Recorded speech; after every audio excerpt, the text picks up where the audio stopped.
Just keep going, just keep going up, just keep going, just keep going up. You can't turn back, you come too far, you can't give up, you work too hard. Just keep going, just keep going up, just keep going, just keep going up.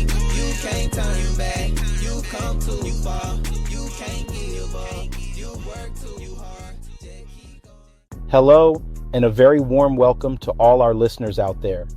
This is your host with the most, coming to you from the heart of WritersER, where we turn academic challenges into triumphs.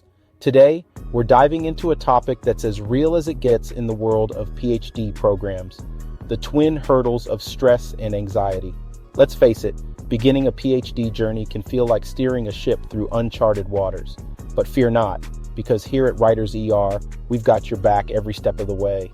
In this episode, we're not just going to talk about stress and anxiety, we're going to tackle them head on with some down-to-earth practical strategies that you can start using today. So whether you're knee-deep in research or just starting to outline your dissertation, this podcast is your go-to guide for keeping calm and carrying on. Let's roll up our sleeves and dive right in. You know, I was chatting with a friend the other day, someone just like many of you out there. He's deep in the trenches of his Ph.D. program, and he tells me it's like every day I'm juggling a dozen balls in the air, research, writing, meetings, not to mention my personal life. And I thought, isn't that the perfect picture of a Ph.D. student's life? It's a tough journey, no doubt about it. The workload can feel like a mountain, deadlines loom like storm clouds, and let's not even start on the expectations from advisors, peers, ourselves. It's a cocktail of stress that can keep even the best of us up at night. But here's the thing. Every one of you listening in, you're not alone in this. We've all felt that weight, that pressure. It's part and parcel of the path you've chosen. And while that path is challenging, it's also incredibly rewarding. Remember, it's not just about the destination. It's about growing and learning through the journey. So take a deep breath and let's walk through this together, one step at a time. Now let's take a moment to understand our uninvited guests, stress and anxiety. Think of stress as that feeling you get when you're under pressure. A little bit of it, actually not bad. It's like that cup of coffee in the morning, giving you a nudge to get things done. But here's the catch. When stress overstays its welcome, it turns into anxiety. That's when the worries and fears start taking over, and suddenly you're not just pushing to meet a deadline, you're fretting over everything, and it can feel overwhelming. The key here is balance. A bit of stress can keep you motivated, but too much, and it's like running a car engine in overdrive. Not good for the car, not good for you. Recognizing the early signs is crucial. Feeling edgy more often than not, having trouble sleeping, these little signals are your body's way of saying, hey, let's ease up a bit. So as we move forward, remember, understanding stress and anxiety is the first step in managing them. It's about listening to yourself and knowing when it's time to take a break or seek help. Together, we'll explore how to do just that. Let's jump into our first strategy for tackling those Ph.D. challenges, structured planning. It's like dealing with a busy week. You wouldn't just wing it, you'd plan it out. Same goes for your dissertation. Start by breaking your big project into smaller, more manageable tasks. It's like sorting out a big closet. You wouldn't just throw everything in at once. Instead, you'd organize it shelf by shelf, item by item. This method reduces the overwhelm and makes the task feel a lot more manageable. Now let's talk about a tool that can be a game changer, the Gantt chart. It's essentially a visual planner. You map out your tasks against time, creating a clear timeline of what needs to be done and by when. It's like having a roadmap for your dissertation, helping you stay on course without getting lost in the details. I recall a student who was working on a complex research project while managing family responsibilities. Initially, it seemed like too much to handle.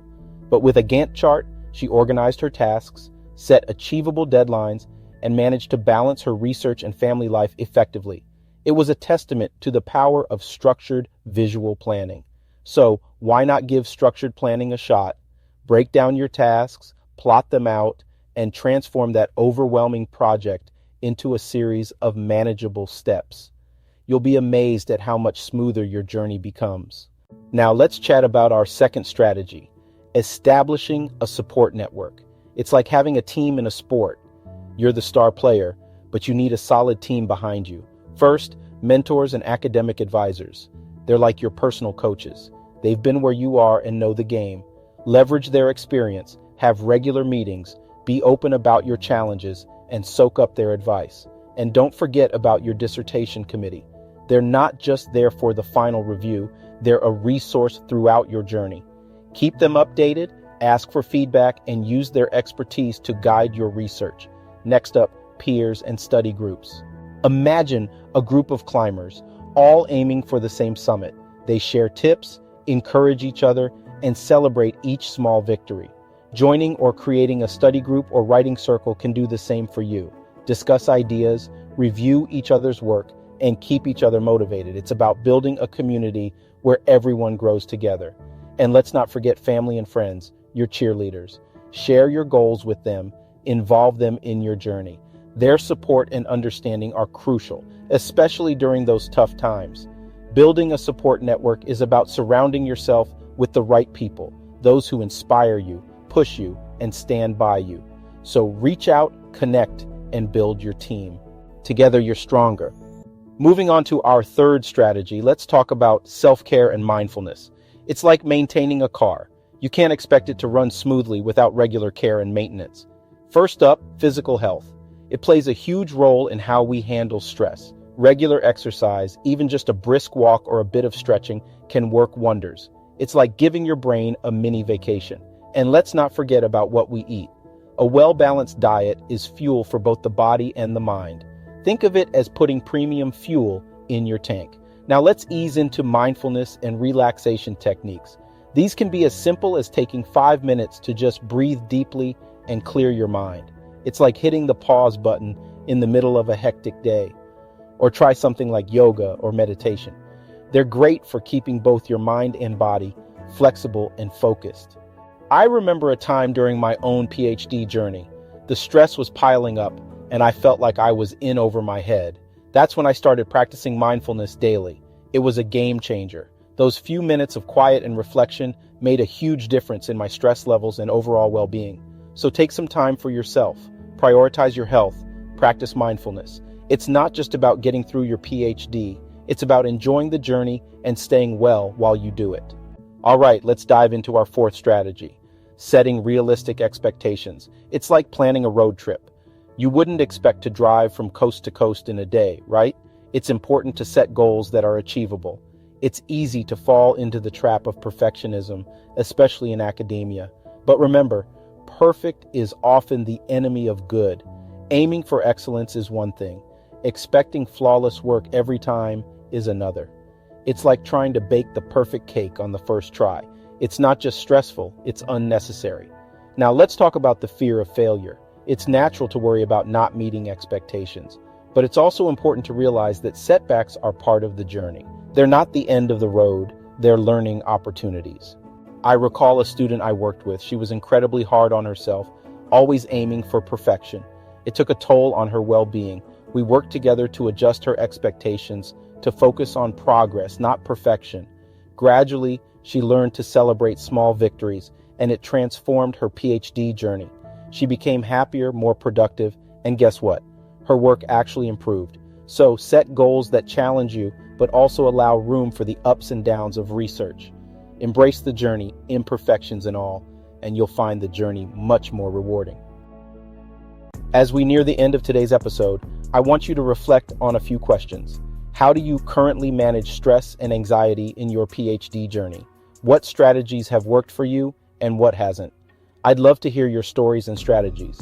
Share them with us on social media, tag WritersER, and let's create a community of support and exchange. And if you're looking for more personalized advice or want to share your feedback, don't hesitate to reach out. We're here to help you navigate this journey. Now let's quickly recap the strategies we've discussed today.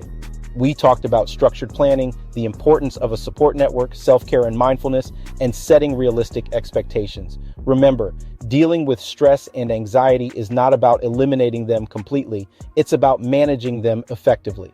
So as you continue on your Ph.D. path, keep in mind that these challenges are manageable. You've got the tools and more importantly, you've got the strength.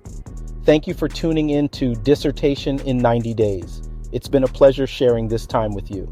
And before we sign off, don't forget to check out the playbook, How to Get Your Dissertation Approved in 6 Months or Less by Dr. Anthony Robinson. He completed not 1, but 2 dissertations in 6 months.